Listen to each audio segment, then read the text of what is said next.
Hey guys, welcome back to another vlog. So guys, അപ്പോൾ ഇന്ന് നമ്മുടെ കോളുള്ളത് the all new Dzire ആണ്. So guys, അപ്പോൾ നമുക്ക് ഡീറ്റെയിൽ ആയിട്ടുള്ള വീഡിയോയിലേക്ക് പോവാം.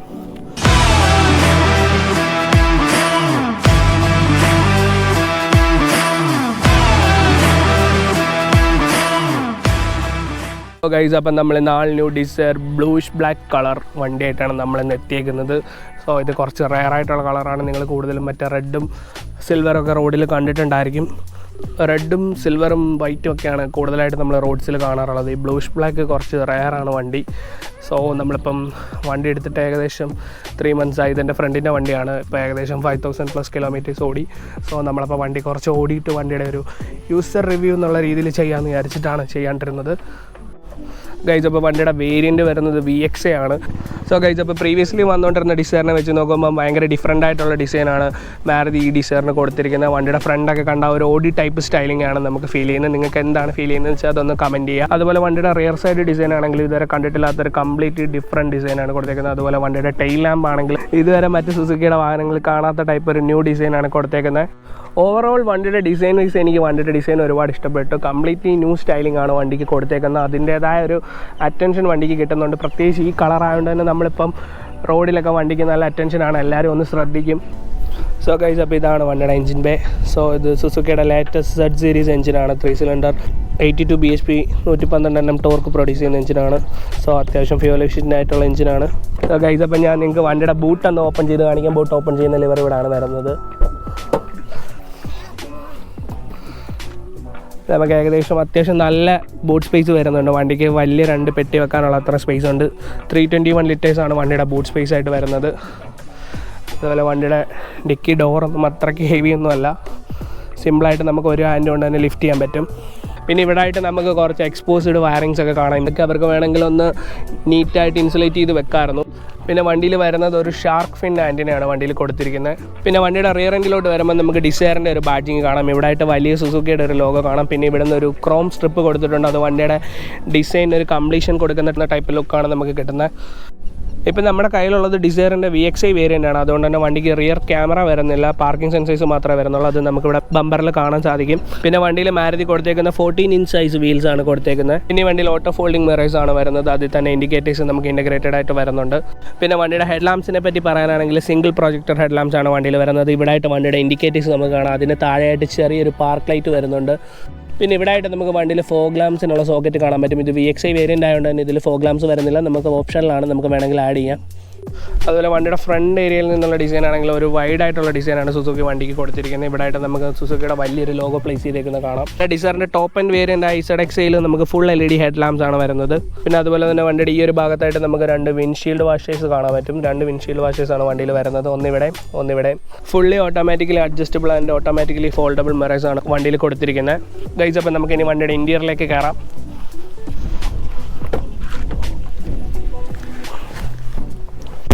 കയറുമ്പോൾ തന്നെ നമുക്ക് ആദ്യം തന്നെ കാണാൻ പറ്റുന്ന ഫ്ലാറ്റ് ബോട്ടം സ്റ്റിയറിംഗ് വീലാണ് കാണാൻ പറ്റുന്നത്. പ്രീവിയസ്ലി വന്നുകൊണ്ടിരുന്ന സ്വിഫ്റ്റിലും ഡിസൈറിലൊക്കെ വന്നിരുന്ന same type flat bottom steering wheel തന്നെയാണ് ഈ വണ്ടിയിലും കൊടുത്തിരിക്കുന്നത്. നടുക്കായിട്ട് നമുക്ക് സുസുക്കിയുടെ ഒരു ലോഗോ കാണാം. ഇവിടെ ആയിട്ട് വോളിയം കൺട്രോൾസ് കാണാം, മ്യൂട്ട് ചെയ്യാനുള്ള കൺട്രോൾസ് കാണാം. ഇവിടെ കാൾ അറ്റൻഡ് ചെയ്യാനും ഡിക്ലൈൻ ചെയ്യാനുള്ള ഓപ്ഷൻ കാണാം. ഇവിടെ വോയിസ് അസിസ്റ്റൻറ്റിൻ്റെ ബട്ടൺ കാണാം. ഡ്രൈവർ സൈഡ് ഡോറിൽ തന്നെ നമുക്ക് പവർ വിൻഡോയുടെ കൺട്രോൾസും അതുപോലെ മിറർ അഡ്ജസ്റ്റബിൾ കൺട്രോൾസും വണ്ടി ലോക്ക് ചെയ്യാനും അൺലോക്ക് ചെയ്യാനുള്ള ബട്ടൺസും ഒക്കെ നമുക്ക് ഇവിടെ തന്നെ കാണാൻ സാധിക്കും.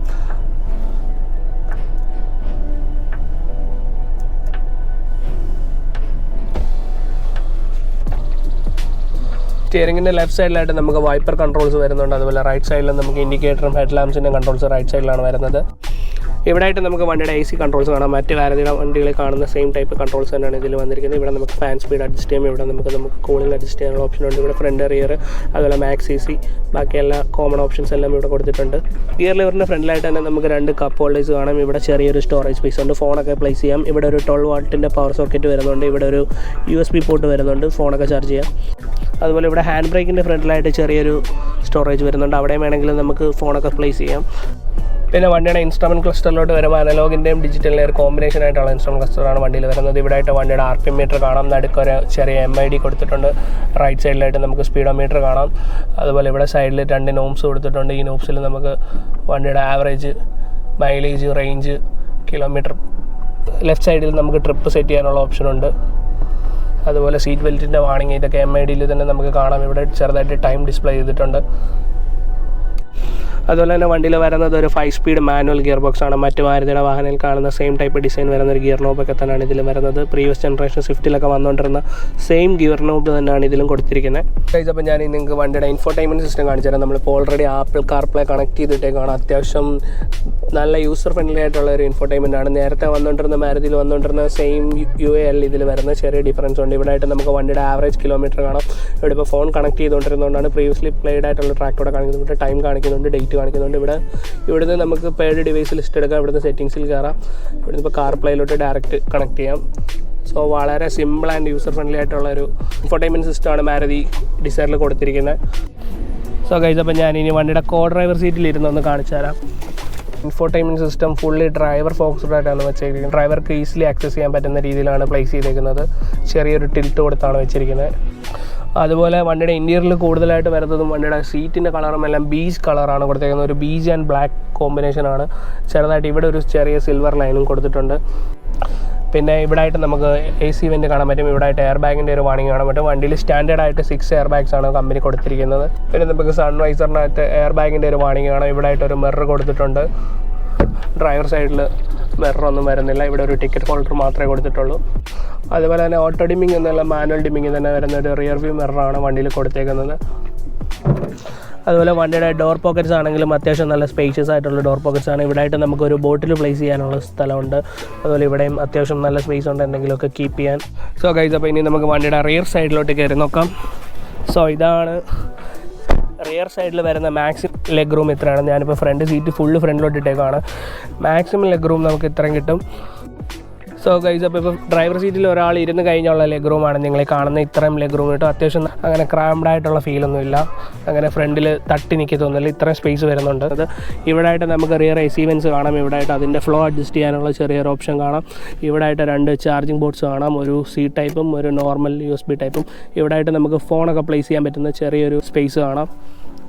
അതുപോലെ റിയർ സീറ്റിൽ നമുക്കൊരു സെൻറ്റർ ആംറസ്റ്റ് വരുന്നുണ്ട്. അതിൽ തന്നെ 2 കപ്പ് ഹോൾഡർ വരുന്നുണ്ട്. ഇവിടെ നമുക്ക് കൈയൊക്കെ റിലാക്സ് ചെയ്ത് വെച്ച് അത്യാവശ്യം അടിപൊളിയായിട്ടിരുന്ന് യാത്ര ചെയ്യാൻ സാധിക്കും. അത്യാവശ്യം നല്ല കുഷനിങ് തരുന്ന സീറ്റാണ് കമ്പനി തന്നെ വണ്ടിയിൽ കൊടുത്തേക്കുന്നത്. ഞങ്ങളിപ്പം പേഴ്സണലി കുറച്ച് ട്രാവൽ ചെയ്തിട്ടുണ്ട് ഈ വണ്ടിയിൽ. അത്യാവശ്യം ട്രാവൽ ചെയ്യാൻ നല്ല കംഫർട്ടുള്ള വണ്ടിയാണിത്. നമുക്കങ്ങനെ ബാഡ് ഇംപ്രഷൻസ് ഒന്നും ഉണ്ടായിട്ടില്ല ഇതുവരെ. റിയർ ഡോറിൽ നമുക്ക് ഇവിടെ ആയിട്ട് പവർ വിൻഡോയുടെ കൺട്രോൾസ് കാണാം. ഇവിടെ ആയിട്ട് ഡോർ ഓപ്പൺ ചെയ്യാനുള്ള ഓപ്ഷനാണ്. ഇവിടെ ലോക്ക് ചെയ്യാനുള്ള ഓപ്ഷൻ ഉണ്ട്. ഇവിടെ നമുക്കൊരു ബോട്ടിൽ വെക്കാനുള്ള സ്പേസ് ഉണ്ട്. ഇവിടെ അല്ലാതെ ചെറിയൊരു സ്പേസ് ഉണ്ട്. ഇവിടെ ആയിട്ട് നമുക്ക് സ്പീക്കർ ഗ്രില്ല് കാണാൻ സാധിക്കും. 4 ഡോറിലും വണ്ടിയിൽ സ്പീക്കർ വരുന്നുണ്ട്. അത്യാവശ്യം കുഴപ്പമില്ലാത്ത ഒരു നല്ല മ്യൂസിക് സിസ്റ്റമാണ് വണ്ടിയിൽ കൊടുത്തേക്കുന്നത്. അതുപോലെ നമുക്ക് വണ്ടിയുടെ സെൻട്രലായിട്ടും ഒരു ലാമ്പ് വരുന്നുണ്ട്. ഫ്രണ്ടിലും ഒരു ലാമ്പ് വരുന്നുണ്ട്. റിയർ സൈഡിൽ 2 ഹെഡ് റെസ്റ്റേ വരുന്നുള്ളൂ. സെൻട്രൽ പാസഞ്ചറിന് ഹെഡ് റെസ്റ്റ് വരുന്നില്ല.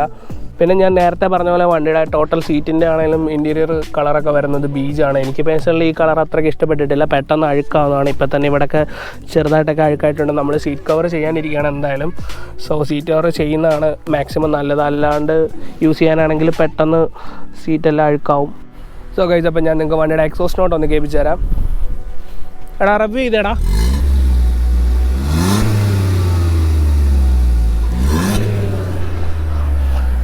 അതുപോലെ വണ്ടിയുടെ എൻജിൻ സൗണ്ട് ഒന്ന് കേൾപ്പിച്ച് തരാം. 3 സിലിണ്ടർ എഞ്ചിൻ ആയതുകൊണ്ട് തന്നെ വണ്ടിക്ക് ചെറിയൊരു ഗ്രണ്ട് വരുന്നൊരു സൗണ്ടാണ്. ഒന്ന് റിവ്യൂ ചെയ്തടാ.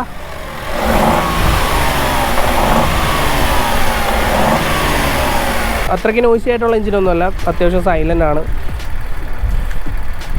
വണ്ടി. ഇപ്പോൾ ഐഡിൽ കണ്ടോ, ഐഡിൽ വണ്ടി ഭയങ്കര സൈലൻ്റ് ആണ്. റിവ്യൂ ചെയ്യുമ്പോഴും ചെറുതായിട്ടൊന്ന് റിവ്യൂ ചെയ്തേടാ.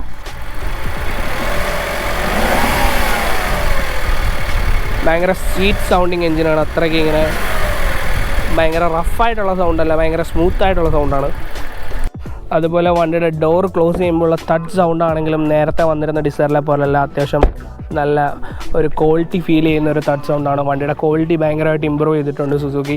നേരത്തെ വന്നിരുന്ന വണ്ടിയെക്കാട്ടിലും ഭയങ്കരമായിട്ട്. അതുപോലെ തന്നെ വണ്ടി 5 സ്റ്റാർ ആണ്, എല്ലാവർക്കും അറിയാമായിരിക്കും. 5 സ്റ്റാർ സേഫ്റ്റി റേറ്റിംഗ് ഉള്ള വണ്ടിയാണ്. അതിൻ്റേതായ ഒരു ക്വാളിറ്റി വണ്ടിയിൽ ടോട്ടലി കൊടുത്തിട്ടുണ്ട് സുസുക്കി. ഇതപ്പം നമുക്ക് വണ്ടിയുടെ ഓണറിനോട് വണ്ടിയുടെ യൂസർ എക്സ്പീരിയൻസ് ഒന്ന് ചോദിച്ച് മനസ്സിലാക്കാം. വണ്ടിയുടെ ഓണർ എൻ്റെ ഫ്രണ്ട് തന്നെയാണ്. ഞാനപ്പം അവനെ നിങ്ങൾക്ക് വേണ്ടി ഒന്നുകൂടെ ഒന്ന് പരിചയപ്പെടുത്താം. പേര് പറ.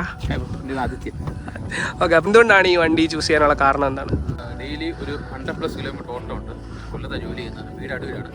അപ്പോൾ എനിക്ക് ഡെയിലി അത്ര ഓട്ടം ഉള്ളതുകൊണ്ടാണ് ഞാൻ കൂടുതലും മൈലേജ് ആയിട്ടുള്ള വണ്ടി ഞാൻ നോക്കിയത്. അപ്പോഴാണ് ഈ പുതിയ DC ഇറങ്ങുന്നത് ഇങ്ങനെ കണ്ടത്. അതാണ് ഞാൻ ഇതാകുമ്പോൾ കമ്പനി എനിക്ക് 25 കൊണ്ടാണ് കമ്പനി പറയുന്ന മൈലേജ്. അപ്പോൾ എനിക്ക് അത്രയൊന്നും കിട്ടുന്നില്ല. അപ്പോൾ ബ്രോ ഈ വണ്ടിയുടെ പെർഫോമൻസിലും മൈലേജിലും ഒക്കെ സാറ്റിസ്ഫൈഡ് ആണോ? ഇപ്പോൾ പെർഫോമൻസ് കുഴപ്പമില്ല. ഞാൻ നേരത്തെ യൂസ് ചെയ്യുന്ന ഡീസൽ വണ്ടിയായിരുന്നു കൂടുതലും. പെട്രോൾ വണ്ടി ഫസ്റ്റ് ടൈം പെട്രോൾ വരുന്നത്. ഡീസൽ വണ്ടി ഓടിച്ച് അത്ര പെർഫോമൻസ് ഇല്ലെങ്കിലും കുഴപ്പമില്ലാത്ത പെർഫോമൻസ് കിട്ടുന്നുണ്ട്. പിന്നെ വണ്ടിയുടെ ഹാൻഡ്ലിങ്ങും കംഫർട്ടും ഒക്കെ എങ്ങനെയുണ്ട്? ഹാൻഡ്ലിംഗ് കംഫർട്ട് വെച്ചാൽ ഹാൻഡ്ലിംഗ് നല്ലതാണ്. എനിക്ക് ഞാൻ പോകുന്ന വഴി എപ്പോഴും നല്ല റൂട്ടാണ്. പക്ഷേ എന്നാലും ഹാൻഡ്ലിംഗ് ഒക്കെ നല്ല സ്റ്റെബിലിറ്റി ഒക്കെ ഫീൽ ചെയ്യുന്നുണ്ട്. എനിക്ക് കംഫർട്ട് നല്ല കംഫർട്ടുണ്ട്. പിന്നെ എനിക്ക് പൈസ സേഫ്റ്റി ഉണ്ട്. സേഫ്റ്റി ഒരു കടവാണ്. സേഫ്റ്റി നോക്കിയാൽ ഞാൻ നേരത്തെ മാരുതി വണ്ടിയോട് വരാതിരിക്കാൻ പ്രധാന കാരണം സേഫ്റ്റി ആയിരുന്നു. ഇതിൽ 5 സ്റ്റാർ സേഫ്റ്റി വരുന്നുണ്ട്. അതുകൊണ്ട് മാത്രമാണ് ഞാൻ ഈ വണ്ടി എടുക്കാൻ തീരുമാനിച്ചത്. ഞാൻ സജസ്റ്റ് ചെയ്യും. പിന്നെ എനിക്ക് മൈലേജ് ഇഷ്യൂ ഉണ്ട്. അത് കമ്പനി ശരിയാക്കി തരാമെന്നാണ് പറഞ്ഞിരിക്കുന്നത്. ശരിയാകുമെന്ന് വിചാരിക്കും. അപ്പോൾ അതിലെന്തെങ്കിലും മൈലേജിൻ്റെ കാര്യത്തിൽ എന്തെങ്കിലും അപ്ഡേറ്റ്സ് ഉണ്ടെങ്കിൽ നമ്മൾ ഫ്യൂച്ചർ വീഡിയോയിൽ പറയുന്നതായിരിക്കും. സോ ഗൈസ്, അപ്പോൾ നമുക്കിനി വണ്ടി ഡ്രൈവ് ചെയ്തിട്ട് കൂടുതൽ സംസാരിക്കാം.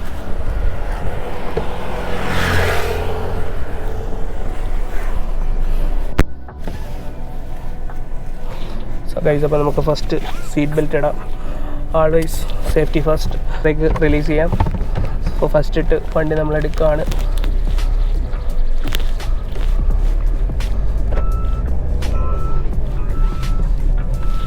ബെൽറ്റ് ഇടാത്തതിൻ്റെ വാർണിംഗ് ബീപ്പാണ് കേൾക്കുന്നത്. കോ പാസഞ്ചറും ബെൽറ്റ് ഇടണം എന്നാലേ ബീപ്പ് നിൽക്കുള്ളൂ. ടോട്ടലി വണ്ടിയുടെ റൈഡ് ഫീൽ അടിപൊളിയാണ്. വണ്ടി ഹാൻഡ്ലിങ് സൂപ്പറാണ്. വണ്ടിയുടെ ഹാൻഡ്ലിങ് ഇപ്പം നമുക്ക് ടൈറ്റ് ആയിട്ടുള്ള കോർണേഴ്സിലൊക്കെ ആണെങ്കിലും വലിയ വളവുകളിലും വലിയ ടേണിങ്സിലൊക്കെ വണ്ടി നമുക്ക് ഇത്തിരി സ്പീഡിലാണെങ്കിലും വന്ന് സിമ്പിളായിട്ട് ടേൺ ചെയ്യാൻ വണ്ടിക്ക് നല്ല സ്റ്റെബിലിറ്റി ഉണ്ട്. സോ നമുക്ക് ആ ഒരു കോൺഫിഡൻസ് ഫീൽ ചെയ്യും. സോ ഇപ്പോൾ നല്ല ടൈറ്റ് ടേൺസിലാണെങ്കിലും നമുക്ക് നല്ല സ്പീഡിൽ വന്ന് വളവൊക്കെ സിമ്പിളായിട്ട് എടുത്ത് പോകാൻ പറ്റും. നമുക്ക് ആ ഒരു കോൺഫിഡൻസ് ഫീൽ ചെയ്യും. വണ്ടി അത്യാവശ്യം നല്ല റോഡിൽ നല്ല സ്റ്റേബിളായിട്ടാണ് വണ്ടി നിൽക്കുന്നത്. വണ്ടിയുടെ ഹാൻഡ്ലിങ് അടിപൊളിയാണ്. അതുപോലെ വണ്ടി 4 സിലിണ്ടറിൽ നിന്ന് അവർ ഡൗൺ ഗ്രേഡ് ചെയ്ത് 3 സിലിണ്ടർ ആക്കിയപ്പോൾ എല്ലാവരും വണ്ടി ഭയങ്കരമായിട്ട് അണ്ടർ പവേർഡ് ആയിരിക്കും എന്നാണ് വിചാരിച്ചത്. പക്ഷേ വണ്ടിയുടെ പവർ ഫിഗേഴ്സിൽ അങ്ങനെ നമ്പേഴ്സിൽ വ്യത്യാസമൊന്നും വന്നിട്ടില്ല. വണ്ടിയിൽ ഒരു സിലിണ്ടർ മാറിയെന്നേ ഉള്ളൂ. പക്ഷേ വണ്ടിയിൽ യാതൊരുവിധ പവർ ലാഗും ഒന്നും നമുക്ക് അങ്ങനെ ഫീൽ ചെയ്യാനും വേണ്ടിയില്ല. 4 സിലിണ്ടർ വണ്ടി ഓടിക്കുന്ന ഫീൽ സെയിം ഫീൽ തന്നെയാണ് കിട്ടുന്നത്. പവറിലൊന്നും നമുക്കിപ്പം നേരത്തെ ഉള്ള സ്വിഫ്റ്റൊക്കെ ഓടിക്കുന്ന സെയിം ഫീൽ തന്നെ. നമുക്ക് യാതൊരു പവർ ലാഗും ഒക്കെ കുറച്ചുകൂടെ അതിനേക്കാളും കുറച്ചുകൂടെ പഞ്ചിയർ ആണെന്ന് തോന്നിയിട്ടുണ്ട്. അതിനെക്കാട്ടി കുറച്ചുകൂടി പഞ്ചിയർ ആയിട്ടുള്ള പെർഫോമൻസ് ആണ് എനിക്ക് ഇതിൽ തോന്നിയിട്ടുള്ളത്. അല്ലാതെ പവർ ലോസോ പവർ ലാഗോ ഒന്നും അങ്ങനെയൊന്നുമില്ല. സോ ഗൈസ്, അപ്പോൾ വണ്ടിക്ക് ഇത് യാതൊരുവിധ പവർ ലാഗോ ഇല്ല. നമുക്കിപ്പം ഒരു ഗിയർ ഡൗൺ ചെയ്ത് ആക്സിലറേറ്റ് ചെയ്ത് കഴിഞ്ഞാൽ വണ്ടി പറക്കും. വണ്ടി ഒരു 80-100 ഒക്കെ പെട്ടെന്ന് തന്നെ ലീഗൽ സ്പീഡ്സിലൊക്കെ വണ്ടി പെട്ടെന്ന് തന്നെ കയറുന്നുണ്ട്. നമുക്കങ്ങനെ സ്പീഡ് പവർ ലാഗ് ഒന്നും ഫീൽ ചെയ്യുന്നില്ല. അതുപോലെ ഹാൻഡ്ലിംഗ് ആണെങ്കിലും അടിപൊളിയാണ്. എൻജിൻ നോയ്സ് ആണെങ്കിലും ഭയങ്കര സ്വീറ്റായിട്ടുള്ള എൻജിൻ സൗണ്ടാണ്. അങ്ങനെ ഭയങ്കര റഫായിട്ട് ക്യാബിനകത്തോട്ട് അധികം എൻജിൻ സൗണ്ട് വരുന്നില്ല. എൻജിനാണ് അതുപോലെ ഭയങ്കര സ്മൂത്തായിട്ട് സൗണ്ടിങ് ആയിട്ടുള്ള എൻജിനാണ്. അതുപോലെ വണ്ടിയുടെ AC അടിപൊളിയാണ്. നല്ല ചിൽഡ് AC ആണ്. പെട്ടെന്ന് തന്നെ ക്യാബിൻ ഫുള്ള് കൂളാവുന്നുണ്ട്. നമ്മളിപ്പം ലോ ഫാൻ സ്പീഡിലൊക്കെ ആണെങ്കിൽ തന്നെ ക്യാബിൻ പെട്ടെന്ന് കൂളാവുന്നുണ്ട്. വണ്ടിയുടെ ഓണർ പറഞ്ഞ പോലെ വണ്ടിയുടെ ഗ്രൗണ്ട് ക്ലിയറൻസ് ഒരു ഇഷ്യൂ ആണ്. നമ്മളിപ്പം 1-2 സ്ഥലത്ത് പോയിട്ട് നമുക്ക് കുറച്ച് അത്യാവശ്യം കുഴപ്പമില്ലാത്ത ചെറിയ ഡിപ്പിലൊക്കെ ഇറങ്ങുമ്പോൾ തന്നെ വണ്ടിയുടെ അടി വരയുന്ന ഒരു ഇഷ്യൂ നമ്മൾ കണ്ടിട്ടുണ്ടായിരുന്നു. അപ്പോൾ ചെറുതായിട്ടൊക്കെ അടി വരയുന്നുണ്ട്. അപ്പം ഗ്രൗണ്ട് ക്ലിയറൻസ് വണ്ടിക്ക് കുറച്ച് കുറവാണ്. അല്ലാതെ നമുക്കിതുവരെ വേറെ ഇഷ്യൂസ് ഒന്നും അങ്ങനെ തോന്നിയിട്ടില്ല. പിന്നെ മൈലേജ് കമ്പനി പറയുന്ന ആ ഒരു മൈലേജ് ഫിഗേഴ്സ് നമുക്ക് കിട്ടുന്നില്ല. സോ അത് നെക്സ്റ്റ് സർവീസോടെ ചിലപ്പോൾ റെഡി ആവുമായിരിക്കും. സോ അവരത് റെക്ടിഫൈ ചെയ്ത് തരാമെന്നാണ് പറഞ്ഞിരിക്കുന്നത്. സോ അപ്പം അതിൻ്റെ അപ്ഡേറ്റ്സ് ഒക്കെ നമ്മൾ ഫ്യൂച്ചറിൽ അറിയിക്കുന്നതായിരിക്കും. എടുത്ത ടൈമിൽ 17-18 കിട്ടുന്നുണ്ടായിരുന്നില്ലേ? 17 ഇല്ല, ആ റേഞ്ചൊക്കെ കാണിക്കുന്നുണ്ടായിരുന്നില്ല. 16 കാണിക്കുന്നുണ്ടായിരുന്നു. എടുത്ത ടൈമിൽ നമുക്ക് 16 കാണിക്കുന്നുണ്ടായിരുന്നു ആവറേജ്. പക്ഷേ ഇപ്പം 14 കാണിക്കുന്നത്. അതിന് മേലോട്ട് കാണിക്കുന്നില്ല. അപ്പോൾ അത്രയൊക്കെയുള്ളൂ നമ്മുടെ ഡിസൈറിൻ്റെ short review and user experience video. So guys, അപ്പോൾ അത്രയൊക്കെയുള്ള നമ്മുടെ ഡിസൈറിൻ്റെ വീഡിയോ. അപ്പോൾ നമ്മൾ കൂടുതൽ കാറിൻ്റെ ബൈക്കിൻ്റെ വീഡിയോസും അതുപോലെ മോട്ടോ വ്ളോഗ്സ് ഒക്കെ ആയിട്ട് വീണ്ടും വരുന്നതായിരിക്കും. അപ്പോൾ വീഡിയോ ഇഷ്ടപ്പെട്ടെങ്കിൽ എല്ലാവരും ലൈക്ക് ചെയ്യുക, സബ്സ്ക്രൈബ് ചെയ്യുക. Thanks for watching. See in next video. Till then by.